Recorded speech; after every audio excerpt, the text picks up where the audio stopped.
অহংকার দেখিয়ে কোনো সম্পর্ককে ভেঙে ফেললে তার কোনো মহত্ব নেই। মহত্ব কোথায় জানেন? মহত্ব হলো যদি সেই সম্পর্কটাকে আপনি মাফ করে সুন্দরভাবে কন্টিনিউ করতে পারেন। সবসময় এই কথা বলি, তাই তো? সম্পর্ক, সম্পর্কের মূল্য, কিন্তু সেই মানুষটাকে তো আমার ভালো লাগছে না। কিভাবে সম্পর্কের মূল্য দেই বলুন তো?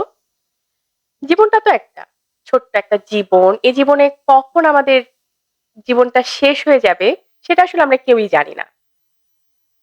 ধরেন আমার জীবনটা একটু পরেই শেষ হয়ে যাবে, আমি জেনে গেলাম। সেই মুহূর্তে সেই টক্সিক একটা মানুষের সাথে যখন আমি থাকছি, কি মনে হবে বলেন তো? মনে হবে যে আমি তাকে ছেড়ে চলে যাই? নাকি মনে হবে যে না থাক না, জীবন তো শেষ। এই অল্প সময়টাতে আমি তার সাথে ভালোভাবে চলি। যদি সেই সময়টাতে আপনি ভালোভাবে চলতে পারেন, তাহলে সম্পর্কটাকে অহংকার না দেখিয়ে মাফ করে দেন।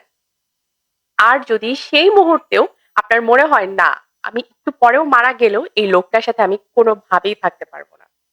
তাহলে সেই সম্পর্কটাকে আপনি ছেড়ে দেন। সেটাকে আর কন্টিনিউ করেন না।